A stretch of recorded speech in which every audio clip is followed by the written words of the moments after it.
Hello everyone, सबसे पहले आप सभी को मेरा प्यार भरा नमस्कार। मेरा नाम है निधि सिंह और आज हम निकल जाते हैं कहीं पहाड़ों की तरफ, क्योंकि आज है मेरे हस्बैंड का बर्थडे।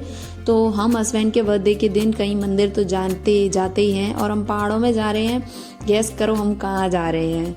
और बहुत ज़्यादा अच्छी जगह है, हम वहाँ जा रहे हैं तो मैं बता ही देती हूँ। हम लोग जा रहे हैं पावागढ़। अभी हम खाना खाने के लिए रुके थे एक ढाबे पर, हमने खाना खाया और फिर हम निकल लिए यहाँ से। ये जो पहाड़ दिखाई दे रहा है वही मेन पावागढ़ का पहाड़ है, एकमात्र पहाड़ जिसपे बहुत ज़्यादा ऊंचा पहाड़ है। मैं बता नहीं सकती कितना ऊंचा है कि आप समझ लो कि आधे रास्ते हमें गाड़ी से जाना होता है, फिर हमें लाइनिंग में लगना होता है रोपवे के लिए, फिर उसके बाद हमें रोपवे ले जाता है आधे रास्ते तक, फिर उसके बाद हमको 300 सीढ़ियाँ चढ़नी होती हैं। अगर आप पूरे पहाड़ की जो मेन रास्ते से सीढ़ियाँ हैं, जो लोग श्रद्धा के कारण वहाँ सीढ़ियाँ चढ़ते हैं, तो वो 1800 सीढ़ियाँ हैं। सोचो ज़रा, 300 सीढ़ियाँ चढ़ने में इतनी बुरी हालत हो जाती है, मैं बता नहीं सकती। ये जो लाइन आप आगे देख रहे हैं ये है रोपवे की लाइन। सीरियसली गाइस, 1 किलोमीटर की रोपवे की लाइन थी। सोचने वाली बात है। अभी तो नवरात्रि भी नहीं चल रहे थे, जनवरी का महीना, इतना ज़्यादा क्राउड मैं बता नहीं सकती। 2 घंटे हो गए हमको रोपवे की लाइन में लगे तब भी हमारी जाके 2 घंटे के बाद कहीं हम लोगों को टिकट मिला। फिर उसके बाद टिकट मिलने के बाद भी इतना ज़्यादा क्राउड की लाइनिंग में लगने के लिए फिर भी लाइनिंग में लगना पड़ा। घूमते रहे इतना ज़्यादा क्राउड है, बहुत ज़्यादा। अगर आपको ऑनलाइन टिकट करवाते हैं रोपवे की एक दिन पहले तो थोड़ा बहुत लाइनिंग में कम लगना पड़ेगा, लगना उसमें भी पड़ता है पर कम लगना पड़ेगा। तो सबसे अच्छी बात होती है कि एक दिन पहले लाइनिंग रोपवे की और टिकट करवा दें। ये जो काउंटर देख रहे हो ये टिकट का काउंटर है। फिर उसके बाद फिर से हम लाइनिंग में लग गए। यहाँ से ऑनलाइन वालों की भी लाइन शुरू हो जाती है। तो ये देख सकते हो आप, चारों तरफ लाइनिंग ही लाइनिंग। मेरी बच्ची की इतनी ज़्यादा हालत ख़राब हो गई थी, बहुत ज़्यादा, बहुत परेशान हो गई थी वो, क्योंकि बच्चे हो ही जाते हैं 2 घंटे कहाँ एक जगह पर टिके बहुत परेशान हो जाते हैं। 2 घंटे के बाद फाइनली हमारा रोपवे का नंबर आ जाता है। फिर उसमें भी इतना डर लगता है, इतनी ज़्यादा ऊंचाई पर है। एक उसमें 6 जन बैठ के जाते हैं एक रोपवे में, लगातार रोपवे चल ही रहे थे। कोई इतना ऊंचा मंदिर है, वो कोई पैदल जा ही नहीं रहा था, सब रोपवे से जा रहे थे। तो क्राउड तो होना ही था। तो बहुत इस वजह से हम लोगों को वेट करना पड़ गया। 2 घंटे से इधर का वेट और उधर से वेट, तो इतना ज़्यादा हमको रात हो गई थी वेट करते करते, इतना ज़्यादा क्राउड था। अब लोग क्या ही करें, इतना ऊंचा पहाड़ कैसे पढ़ पाए। और मंदिर की श्रद्धा बहुत ज़्यादा थी, बहुत ज़्यादा। बताया जाता है भोलेनाथ की जो सती माता सती थी, उनका 51वां अंग, जिनके 51 अंग कर दिए थे विष्णु भगवान ने, तो वो उनकी उंगलियां आकर इस पावागढ़ मंदिर में आके गिरी थी, या मंदिर नहीं था, पहाड़ पे आके गिरी थी।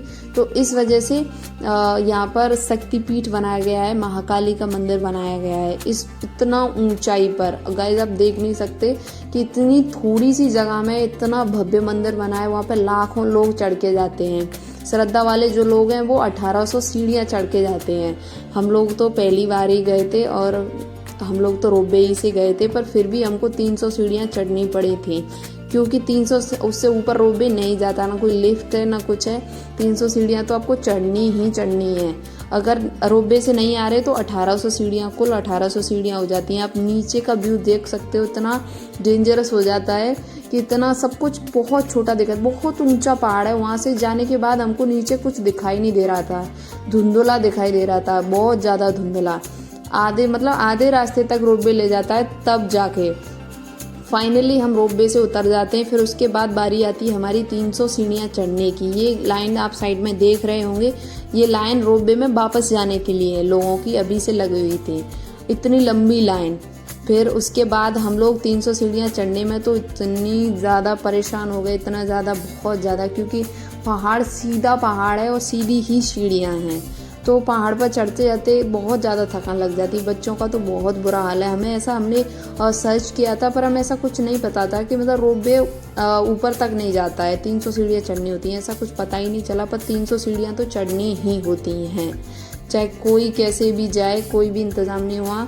फिर फाइनली हमको थोड़ा सा मंदिर का कोना दिखा, थोड़ी सी खुशी हुई, पर फिर उसके बाद हमको चढ़ना पड़ा। बहुत चढ़ने को बहुत थकान लग जाती है, बहुत ज़्यादा है। पर माता रानी के दर्शन होने के बाद ना इतना अच्छा लगता है, बहुत सुकून मिलता है। ऐसा लगता है फिर तो कब उतर आते हैं पता नहीं चलता है। उतरने में बिल्कुल भी प्रॉब्लम नहीं होती है, बस चढ़ने में दिक्कत होता है। माता रानी के दर्शन होने के बाद सब ठीक हो जाता है।